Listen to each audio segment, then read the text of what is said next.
Good morning, dear students. Today I am going to discussion the very important account is called income and expenditure account. Income and expenditure account means it is the summary of all income and expenditures which are occurred in the organizations. It is prepared at the end of the every accounting year, just like a profit and loss account. ಅಂದರೆ income and expenditure account ಇದು ಒಂದು ಖಾತೆಯಾಗಿದ್ದು ಇಲ್ಲಿ ಎಲ್ಲ ಆದಾಯಗಳು ಮತ್ತು ವೆಚ್ಚಗಳನ್ನು ಒಳಗೊಂಡಿರುತ್ತದೆ. ಇದನ್ನು ನಾವು ಪ್ರತಿ ವರ್ಷ ಅಕೌಂಟಿಂಗ್ ವರ್ಷದ ಅಂತಿಮದಲ್ಲಿ ನಾವು ಇದನ್ನು ಪ್ರಿಪೇರ್ ಮಾಡ್ತೀವಿ. ಯಾವ ರೀತಿಯಾಗಿಪ್ಪ ಅಂತಂದರೆ just like A profit and loss account. ಈಗಾಗಲೇ ನೀವು ಪ್ರಥಮ ವರ್ಷದಲ್ಲಿ ಪ್ರಾಫಿಟ್ ಆ್ಯಂಡ್ ಲಾಸ್ ಅಕೌಂಟ್ ಅಂದರೆ ಏನಂತೇಳಿ ತಿಳ್ಕೊಂಡಿದ್ದೀರಿ. ನಾನು ಕೂಡ ಮತ್ತೆ ಚರ್ಚೆ ಮಾಡ್ತೀನಿ.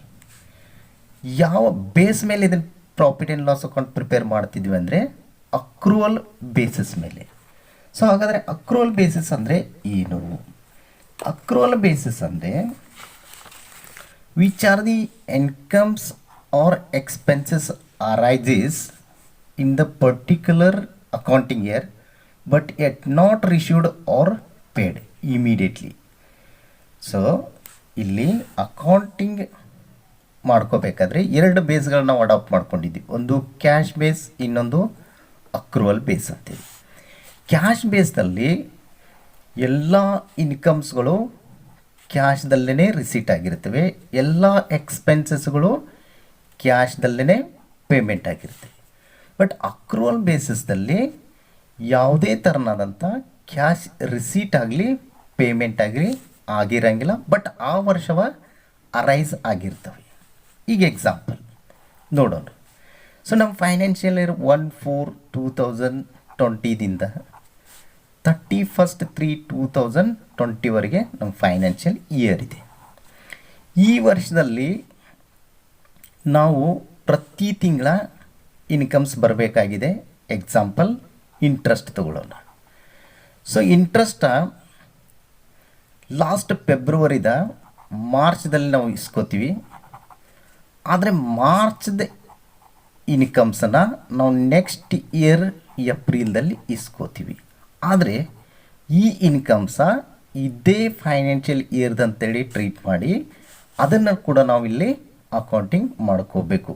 ಅದು ರಿಸಿವೇಬಲ್ ಇರ್ಬೋದು ಅಥವಾ ಎಕ್ಸ್ಪೆನ್ಸಸ್ ಅಂತಂದ್ರೆ ಪೇಯಬಲ್ ಕೂಡ ಇರ್ಬೋದು. This is the accrual base of the accounting year.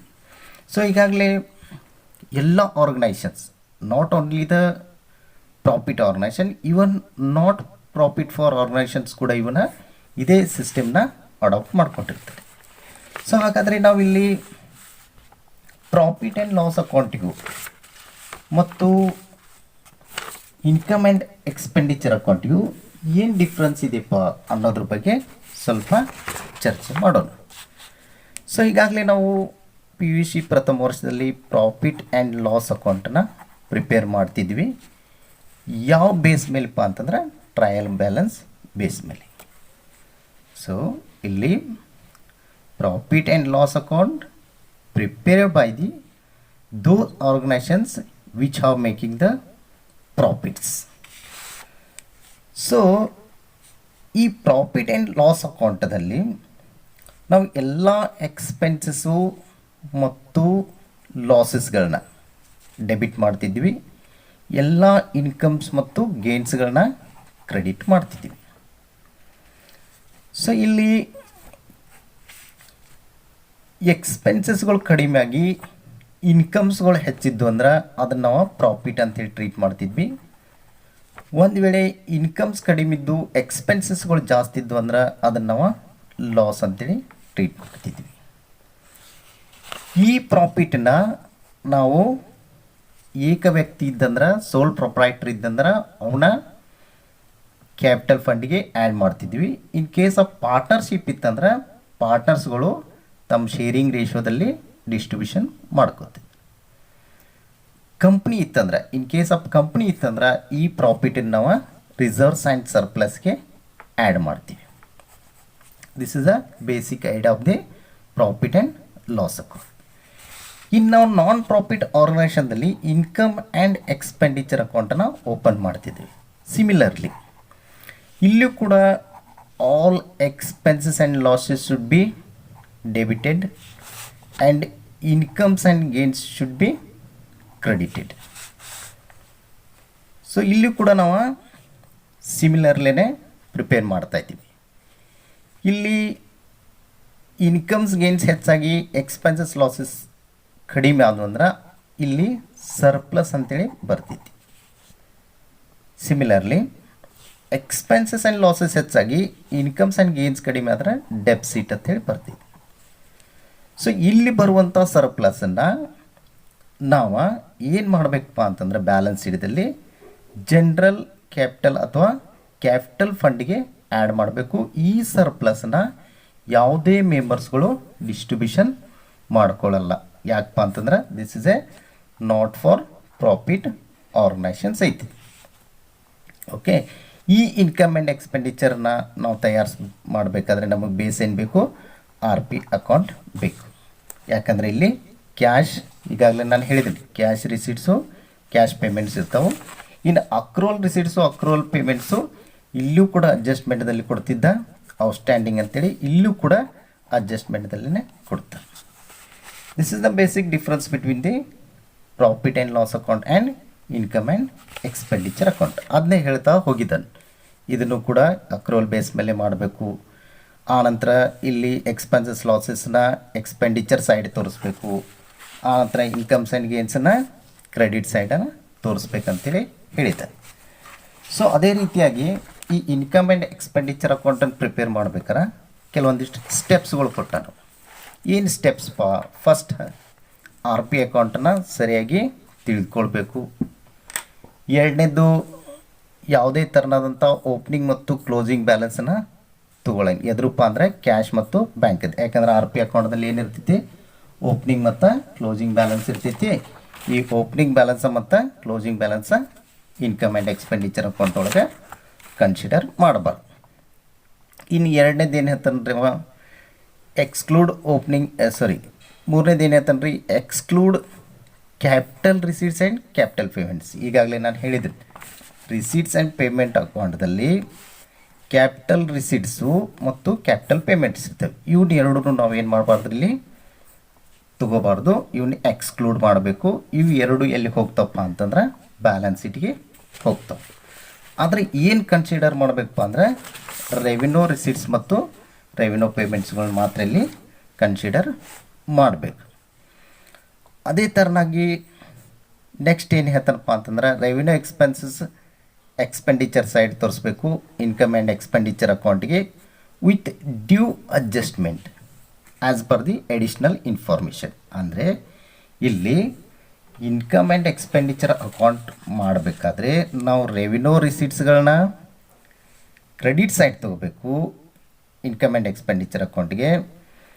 Revenue ಪೇಮೆಂಟ್ಸ್ಗಳನ್ನ ಡೆಬಿಟ್ ಸೈಡ್ ತೊಗೋಬೇಕು. ಅದರ ಜೊತೆಗೆ ಕೆಲವೊಂದಿಷ್ಟು ಅಡ್ಜಸ್ಟ್ಮೆಂಟ್ಗಳು ಇರ್ತಾವೆ. ಯಾವಪ್ಪ ಅಂದ್ರೆ ಅಕ್ರೂವಲ್ ಬೇಸ್ ಮ್ಯಾಗ ಇರುವಂಥ ಅಡ್ಜಸ್ಟ್ಮೆಂಟ್ಗಳು. ಅಂದರೆ ಇಲ್ಲಿ ಪೇಯಬಲ್ ಮತ್ತು ರಿಸಿವೇಬಲ್ ಇದ್ದರೂ ಕೂಡ ಅವನ್ನ ನಾವಿಲ್ಲಿ ಆ್ಯಡು ಮತ್ತು ಮೈನಸ್ನು ಮಾಡ್ಕೋತಾ ಹೋಗ್ಬೇಕಾಗ್ತೈತಿ. ಅದನ್ನು ನಾನು ಪ್ರಾಬ್ಲಮ್ಸ್ ಬಂದಾಗ ಡಿಸ್ಕಷನ್ ಮಾಡ್ತೀನಿ. ಇನ್ನು ನೆಕ್ಸ್ಟ್ ಏನು ಹೇಳ್ತಾನಪ್ಪ ಅಂತಂದ್ರೆ ವೆರಿ ಇಂಪಾರ್ಟೆಂಟ್ ಅಡ್ಜಸ್ಟ್ಮೆಂಟ್ಸ್ ಯಾವ ಇರ್ತದಪ್ಪ ಅಂದ್ರೆ ಡೆಪ್ರಿಷಿಯೇಷನ್ ಇರ್ತೈತಿ. ಡೆಪ್ರಿಷಿಯೇಷನ್ ಎದ್ರ ಮ್ಯಾಗ ರೀ? ಫಿಕ್ಸ್ಡ್ ಅಸೆಟ್ ಮ್ಯಾಗ ಇರ್ತೈತಿ.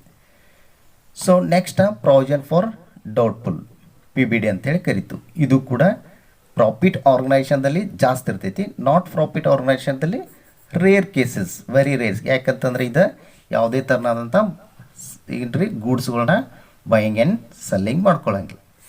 Next profit or loss on sale of fixed asset ಇರ್ತೈತೆ ರೀ. ಯಾಕಂದರೆ ಯಾವುದೇ ಒಂದು ಫಿಕ್ಸ್ಡ್ ಅಸೆಟ್ನ ಸೇಲ್ ಮಾಡಿದಾಗ ನಮ್ಮ ಪ್ರಾಫಿಟು ಮತ್ತು ಲಾಸು ತೆಗಿತೀವಿ. ಯಾಕಂದರೆ ಈಗ ನೀವು ಡೆಪ್ರಿಷಿಯೇಷನ್ದಲ್ಲಿ ನೋಡಿದ್ದೀರಿ ಯಾವ ಥರ ನಾವು ಪ್ರಾಫಿಟ್ ಸೇಲ್ ಆದಾಗ ಪ್ರಾಫಿಟ್ ಮತ್ತು ಲಾಸನ್ನು ಕಂಡು ಹಿಡಿತದೆ. ಇನ್ನು ಡೆಪ್ರಿಷಿಯೇಷನ್ನ ಯಾವ ಥರ ಕ್ಯಾಲ್ಕುಲೇಷನ್ ಮಾಡ್ತೀವಪ್ಪ ಅಂತಂದರೆ ಹಳಿ ಬ್ಯಾಲೆನ್ಸ್ದಲ್ಲಿರುವಂಥ ಅಸೆಟ್ನ ಕನ್ಸಿಡರ್ ಮಾಡ್ತೀವಿ. ಇನ್ನು ಹೊಸವಾಗಿ ಏನಾದರೂ ಖರೀದಿಸಿದ್ದ ಅದು profit and loss receipts and payment ಅಕೌಂಟ್ದಲ್ಲಿ ಏನಾದರೂ ಹೊಸ ಅಸೆಟ್ನ ಖರೀದಿ ಮಾಡಿದ್ದ ಅದು ಡೇಟ್ ಕೊಟ್ಟಿದ್ದಂದ್ರೆ ಮಾತ್ರ ಅದನ್ನು ಕನ್ಸಿಡರ್ ಮಾಡಬೇಕು. ಇದನ್ನು ನಾನು ಪ್ರಾಬ್ಲಮ್ ಬಿಡಿಸೋದು ಮುಂದೆ ಡೀಟೇಲಾಗಿ ಡಿಸ್ಕಷನ್ ಮಾಡ್ತೇನೆ. ಇನ್ನು ಪ್ರಾವಿಷನ್ ಫಾರ್ ಡೌಟ್ಫುಲ್ ಡೇಟ್ಸನ್ನು ಪ್ರಾಫಿಟ್ ಆರ್ಗನೈಸೇಷನ್ದಲ್ಲಿ ಯಾವ ರೀತಿ ಪ್ರಿಪೇರ್ ಮಾಡ್ತಾರಪ್ಪ ಅಂತಂದ್ರೆ ಓಪನಿಂಗ್ ಡೇಟರ್ಸನ್ನು ಕನ್ಸಿಡರ್ ಮಾಡಿ ಅದರ ಮೇಲೆ ಒಂದು ವರ್ಷದ ಪ್ರಾವಿಷನ್ಸ್ ಫಾರ್ ಡೌಟ್ಫುಲ್ ಡೇಟ್ಸನ್ನು ಕ್ಯಾಲ್ಕುಲೇಟ್ ಮಾಡ್ತಾರೆ. ಸೊ ಇದ್ರ ಬಗ್ಗೆ ನಾನು ನೆಕ್ಸ್ಟ್ ಕ್ಲಾಸಲ್ಲಿ ಡೀಟೇಲಾಗಿ ಡಿಸ್ಕಷನ್ ಮಾಡ್ತೀನಿ. ಇನ್ನು ನೆಕ್ಸ್ಟ್ ಕೆಲವೊಂದಿಟ್ಟು ಹಿಂಟ್ಸ್ ಕೊಟ್ಟಾನೆ, ನೋಟ್ಸ್ ಕೊಟ್ಟಾನೆ. ಏನಪ್ಪ ಅಂತಂದ್ರೆ ಮೊದಲನೇದಾಗಿ ಈಗಾಗಲೇ ಡಿಸ್ಕಷನ್ ಮಾಡಿದ್ದು opening closing cash balance bank balance ತೊಗೋಬಾರ್ದು, ಅದನ್ನು ಎಕ್ಸ್ಕ್ಲೂಡ್ ಮಾಡಬೇಕು. ಇನ್ನು ಪೇಮೆಂಟ್ ಆಫ್ ಸೆಕ್ಯೂರಿಟೀಸ್ ಪರ್ಚೇಸ್ ಮಾಡಿದ್ದಂದ್ರೆ ಗೌರ್ಮೆಂಟ್ ಸೆಕ್ಯೂರಿಟೀಸ್ ಸರ್ಕಾರಿ ಭದ್ರತೆಗಳನ್ನು ಖರೀದಿ ಮಾಡಿದ್ದಂದ್ರೆ ಅದನ್ನು ಕೂಡ ಬಿಡಬೇಕು, ಯಾಕಂದ್ರೆ ಅದು ಕ್ಯಾಪಿಟಲ್ ಎಕ್ಸ್ಪೆಂಡಿಚರ್ ಅಂತ ಈಗಾಗಲೇ ನಾನು ಡಿಸ್ಕಷನ್ ಮಾಡಿ. ಇನ್ನು ಮೂರನೇ ಪಾಯಿಂಟ್ಸ್ ಏನು ಅನ್ನೋದ್ರ ಬಗ್ಗೆ ನಾನೀಗ ಒಂದು ಎಕ್ಸಾಂಪಲ್ ತೋರಿಸ್ಕೋತಾ ಹೋಗ್ತೀನಿ ರೀ. ನೆಕ್ಸ್ಟ್ ನಾಲ್ಕನೇದು ಏನಪ್ಪ ಅಂತಂದ್ರೆ life members fees always capital nature. So ಇದನ್ನು ಕೂಡ ನಾವಿಲ್ಲಿ ಇನ್ಕಮ್ ಆ್ಯಂಡ್ ಎಕ್ಸ್ಪೆಂಡಿಚರ್ ಅಕೌಂಟ್ ಹಾಕೋದು ಮುಂದೆ ಎಕ್ಸ್ಕ್ಲೂಡ್ ಮಾಡಬೇಕು, ಕನ್ಸಿಡರ್ ಮಾಡಬಾರ್ದು. ಇನ್ನು ಡೊನೇಷನ್ ಫಾರ್ ಬಿಲ್ಡಿಂಗ್ ಇತ್ತಂದ್ರೆ ಅಂದರೆ ಸ್ಪೆಸಿಫಿಕ್ ಡೊನೇಷನ್ ಇತ್ತಂದ್ರೆ ನಾಟ್ ಓನ್ಲಿ ಬಿಲ್ಡಿಂಗ್ ಏನೇ ಇದ್ದರೂ ಕೂಡ ನಾವು ಸ್ಪೆಸಿಫಿಕ್ ಇತ್ತಂದ್ರೆ ಅದನ್ನು ಎಕ್ಸ್ಕ್ಲೂಡ್ ಮಾಡಬೇಕು, ಅದನ್ನು ಆ ಈ ಅಕೌಂಟಿಗೆ ತಗೋಬಾರ್ದು. This is a notes. ಇದು ಈ ಪಾಯಿಂಟ್ ಏನು ಹೇಳ್ತಾನೆ ನೋಡ್ರಿ, ಸಬ್ಸ್ಕ್ರಿಪ್ಷನ್ ಬಗ್ಗೆ ಏನು ಹೇಳ್ತಾನೆ. ಸಬ್ಸ್ಕ್ರಿಪ್ಷನ್ ಬಗ್ಗೆ ಏನು ಹೇಳ್ತಾನಂದ್ರೆ ಒಂದು ಎಕ್ಸಾಂಪಲ್. ಈಗ ಸದ್ಯ ನಮ್ಮ ಕರೆಂಟ್ ಫೈನಾನ್ಷಿಯಲ್ ಯಾವುದೈತ್ರಿ 2020-21 ಕರೆಕ್ಟ್ ರೀ. ಇದ್ರ ಹಿಂದೆ ಯಾವ ಫೈನಾನ್ಷಿಯಲ್ ಇಯರ್ ಆಗಿ ಹೋತು 2019-20 ಒಪ್ಪತ್ರಿ. ಇನ್ನು ಮುಂದಿನ ವರ್ಷ ಫೈನಾನ್ಷಿಯಲ್ ಇಯರ್ ಯಾವ್ದು ಬರ್ತೈತ್ರಿ 2021-22. ಸೊ ಈಗ ಸದ್ಯ ನಾವು ಅಕೌಂಟಿಂಗ್ ಮಾಡೋ ಪೀರಿಯಡ್ ಯಾವ್ದು ರೀ ಕರೆಂಟ್ ಇಯರ್ 2020-21. ಸೊ ಇದಕ್ಕೆ ನಾನು ಲಾಸ್ಟ್ ಇಯರ್ ಅಂತಲೂ ಇದಕ್ಕೆ ನೆಕ್ಸ್ಟ್ ಇಯರ್ ಅಂತ. ಸೊ ಇಲ್ಲಿ ಈ ವರ್ಷ ನಾವು ಅಕೌಂಟಿಂಗ್ ಮಾಡೋದು ಮುಂದೆ ಹೋದ ವರ್ಷದ ಏನಾದರೂ ಔಟ್ಸ್ಟ್ಯಾಂಡಿಂಗ್ ಇದ್ದು ಇನ್ಕಮ್ಸ್ಗಳ ಬರಬೇಕಾಗಿದ್ದು ಈ ವರ್ಷ ಅದು ಬತ್ತಂದ್ರೆ ಅದನ್ನು ನಾವು ಏನು ಮಾಡ್ಬೇಕ್ರಿ ಇಲ್ಲಿ ಕನ್ಸಿಡರ್ ಮಾಡಬಾರ್ದು ಇನ್ಕಮ್ ಅಂಥೇಳಿ. ಯಾಕಂದರೆ ಇದು ಯಾವ ವರ್ಷದ ಇನ್ಕಮ್ ರೀ ಹೋದ ವರ್ಷದ ಆ ವರ್ಷನ ಔಟ್ಸ್ಟ್ಯಾಂಡಿಂಗ್ ಅಂತ ಆ್ಯಡ್ ಆಗಿ ಹೋಗಿರ್ತೈತಿ. ಮತ್ತೊಮ್ಮೆ ಈ ಇನ್ಕಮ್ಸ್ನ ಈ ವರ್ಷಕ್ಕೆ ಕೂಡಿಸ್ಬಾರ್ದು. ಇನ್ನು ನೆಕ್ಸ್ಟ್ ಇಯರ್ದು ಇನ್ಕಮ್ಸ್ ಈ ವರ್ಷ ಪೇಡ್ ಮಾಡ್ತಾನೆ 2,000 ರೂಪಾಯಿ. ಇದು ನೆಕ್ಸ್ಟ್ ಇಯರ್ದು ಇನ್ಕಮ್, ಇದು ಲಾಸ್ಟ್ ಇಯರ್ದು ಇನ್ಕಮ್. ಇದನ್ನು ಕೂಡ ನಾವು ಏನು ಮಾಡಬಾರ್ದು ಇಲ್ಲಿ ಇನ್ಕಮ್ ಅಂತೇಳಿ ಟ್ರೀಟ್ ಮಾಡಬಾರ್ದು, ಯಾಕಂದ್ರೆ ಇದು ನೆಕ್ಸ್ಟ್ ಇಯರ್ದು ಇನ್ಕಮ್ ಆಗಿರ್ತೈತಿ. ಕ್ಲಿಯರ್ ಆತ್ರಿ. ಮತ್ತು ಕ್ಲಿಯರ್ ಆಗ್ಲಿಕ್ಕೂ ಕೂಡ ನಾನು ಸಬ್ಸ್ಕ್ರಿಪ್ಷನ್ ಬಗ್ಗೆ ಇನ್ನೂ ಅದ್ರ ಮೇಲೆ ಪ್ರಾಬ್ಲಮ್ಸ್ ಕೂಡ ಬಿಡಿಸ್ತೀನೋ, ಅದ್ರ ಮೇಲೇ ಒಂದು ಸಪ್ರೇಟ್ ಆದಂಥ ಲೆಕ್ಚರ್ ಕೂಡ ಮಾಡ್ತೇನೆ. ಇದಕ್ಕೊಂದು ಇನ್ನೊಂದು ಸಿಂಪಲ್ ಎಕ್ಸಾಂಪಲ್. ನಿಮ್ಮದೊಂದು ಹೊಲ ಐತಿ, ಈ ಹೊಲದೊಳಗೆ ಈ ವರ್ಷ ಏನಾದರೂ ಬೆಳೆದ ಏನ್ರಿ ಸೇಲ್ ಮಾಡಿ ಅದ್ರದ್ದು ರೊಕ್ಕ ಇಸ್ಕೊಂಡ್ರಂದ್ರೆ ಅದನ್ನು ನಾವು ಇದೇ ವರ್ಷದ ಇನ್ಕಮ್ ಅಂತೇಳಿ ಟ್ರೀಟ್ ಮಾಡಬೇಕು. ಹೋದ ವರ್ಷ ಹಚ್ಚಿ ವರ್ಷ ಏನಾದರೂ ಇನ್ಕಮ್ ಇತ್ತಂದ್ರೆ ನಾವು ಈ ವರ್ಷದನ್ನು ಆ್ಯಡ್ ಮಾಡಬಾರ್ದು. ಯಾಕಪ್ಪ ಅಂತಂದರೆ ಹೋದ ವರ್ಷದಿಂದ ಮುಂದಿನ ವರ್ಷದ ನಾವು ಆ್ಯಡ್ ಮಾಡಿದಂದ್ರೆ ಇಲ್ಲಿ ಪ್ರಾಫಿಟ್ ಹೆಚ್ಚಾಗ್ತೈತಿ. ಪ್ರಾಫಿಟ್ ಹೆಚ್ಚತ್ತಂದ್ರೆ ನಾಳೆ ಇನ್ಕಮ್ ಟ್ಯಾಕ್ಸ್ ಹೆಚ್ಚು ಕಟ್ಟಬೇಕಾಗ್ತೈತಿ. ಸೊ ಅದಕ್ಕಾಗಿ ಯಾವತ್ತು ನಾವು ಈ ವರ್ಷಕ್ಕೆ ಅರೈಸ್ ಆಗಿರಬೇಕು, ಇದೇ ವರ್ಷ ರಿಸೀಟ್ ಆಗಿರಬೇಕು, ಅಂಥವ್ರು ಮಾತ್ರ ಇಲ್ಲಿ ಇನ್ಕಮ್ಸ್ ಅಂತೇಳಿ ನಾವು ಟ್ರೀಟ್ ಮಾಡಬೇಕು. ಸೊ ಇದು ಇಷ್ಟು ನೋಟ್ಸ್ ಅಂತೇಳಿ ಕೊಟ್ಟದ. ನೆಕ್ಸ್ಟ್ ಏನು ಡಿಸ್ಕಷನ್ ಮಾಡ್ತಾನಂದ್ರೆ ಫಸ್ಟ್ ಇಯರ್ದ ಪ್ರಾಫಿಟ್ ಆ್ಯಂಡ್ ಲಾಸ್ ಅಕೌಂಟ್ ಬಗ್ಗೆ ಡಿಸ್ಕಷನ್ ಮಾಡ್ತೀನಿ. ಯಾಕಪ್ಪ ಅಂತಂದರೆ ಈ ವರ್ಷ ನಮಗೆ ಐ ಅಕೌಂಟ್ ಓಪನ್ ಮಾಡ್ಬೇಕಾರೆ ಪ್ರಾಫಿಟ್ ಆ್ಯಂಡ್ ಲಾಸ್ ಅಕೌಂಟದ ಬೇಸ್ ಗೊತ್ತಿರಬೇಕು. ಸೊ ಅದಕ್ಕಾಗಿ ಒಂಚೂರು ನಾನಿಲ್ಲಿ ಡಿಸ್ಕಷನ್ ಮಾಡ್ತಾ ಹೋಗ್ತೀನಿ. ಸೊ ಪ್ರಾಫಿಟ್ ಆ್ಯಂಡ್ ಲಾಸ್ ಅಕೌಂಟನ್ನು ನಾವು ಪ್ರಿಪೇರ್ ಮಾಡಬೇಕಾದ್ರೆ ನಾವು ಅಥವಾ trading and profit and loss ಅಕೌಂಟನ್ನು ಪ್ರಿಪೇರ್ ಮಾಡಬೇಕಾದ್ರೆ ನಮಗೆ ಟ್ರಯಲ್ ಬ್ಯಾಲೆನ್ಸ್ ವೆರಿ ಇಂಪಾರ್ಟೆಂಟ್ ಇತ್ತು. ಸೊ ಈ ಟ್ರಯಲ್ ಬ್ಯಾಲೆನ್ಸ್ದಲ್ಲಿ ಏನು ಎಕ್ಸ್ಪೆನ್ಸಸ್ ಲಾಸಸ್ಗಳು ಆಗ್ತಿದ್ದು ಅವನ್ನ ನಾವು ಡೆಬಿಟ್ ಸೈಡ್ ತೊಗೋತಿದ್ವಿ. ಏನು ಇನ್ಕಮ್ಸ್ ಆ್ಯಂಡ್ ಗೇನ್ಸ್ ಆಗ್ತಿದ್ವಿ ಅವನ್ನ ನಾವು ಕ್ರೆಡಿಟ್ ಸೈಡ್ ತೊಗೋತಿದ್ವಿ. So trading and profit and loss account open ಮಾಡ್ಬೇಕಾರೆ ಫಸ್ಟ್ ನಾವು ಓಪನಿಂಗ್ ಸ್ಟಾಕ್ ತೊಗೋತಿದ್ವಿ, next purchases, so minus returns ಇತ್ತಂದ್ರೆ next direct expenses. So direct expenses ಅಂದರೆ ಏನು? ಸೊ ಡೈರೆಕ್ಟ್ ಎಕ್ಸ್ಪೆನ್ಸಸ್ ಅಂದ್ರೆ those expenses are directly relating to the manufacture or buying of the goods. Take example. ಈಗ ನಾನು ಒಂದು simple example ಕೊಡ್ತೀನಿ. ಈಗ for example ಒಂದು ಇಂಡಸ್ಟ್ರಿ ಐತಿ, ಹೌದ್ರಿ, ಒಂದು ಫ್ಯಾಕ್ಟ್ರಿ ಐತಿ. ಸೊ ಆ ಫ್ಯಾಕ್ಟ್ರಿ ಒಳಗೆ ಈಗ ನಾನು ಶುಗರ್ ಫ್ಯಾಕ್ಟ್ರಿದನ್ನು ತೊಗೋತೀನಿ. ಯಾಕಪ್ಪ ಅಂತಂದ್ರೆ ಶುಗರ್ ಫ್ಯಾಕ್ಟ್ರಿದಲ್ಲಿ ನಮ್ದು ವರ್ಷ ಏನಾಗಿತ್ತು ರೀ, ಅಲ್ಲಿ ಎಕ್ಸ್ಪೀರಿಯೆನ್ಸ್ ಆಗೈತಿ. ಸೊ ಅದ್ರ ಬಗ್ಗೆ ನಾನು ಒಂದು ಜಸ್ಟ್ ಎಕ್ಸಾಂಪಲ್ ನಿಮ್ಮ ಜೊತೆ ಡಿಸ್ಕಷನ್ ಮಾಡಿ. ಸೊ ಫಸ್ಟ್ ಪ್ರೊಸೆಸ್ ಏನು ರೀ, ಕೇನ್ ತರೋದ, ಅದನ್ನು ಏನು ರೀ ಕ್ರಷ್ ಮಾಡೋದ, ನೆಕ್ಸ್ಟ್ ಅದ್ರ ಜ್ಯೂಸ, ಅದ್ರ ನೆಕ್ಸ್ಟ್ ಬಾಯ್ಲಿಂಗ, ಅದ್ರ ನೆಕ್ಸ್ಟ್ ಏನು ರೀ ಪ್ರೊಸೆಸ್. ಆ ನಂತರ ಲಾಸ್ಟಿಗೆ ಏನಾಗ್ತಿತ್ತು ರೀ, ಅದು ಫಿನಿಶ್ಡ್ ಗೂಡ್ಸ್ ಆಗಿ ಬರ್ತಿದೆ. ಸೊ ಯಾವ ಎಕ್ಸ್ಪೆನ್ಸಸ್ಗಳು ನಾವು ಫ್ರಾಮ್ ಬಿಗಿನಿಂಗ್ ದಿಂದ ಹಿಡಿದು ಎಂಡ್ ಪ್ರಾಡಕ್ಟ್ ಮಟ್ಟನು ಏನು ಎಕ್ಸ್ಪೆನ್ಸಸ್ಗಳು ಮಾಡ್ತು, that is called a direct expenses.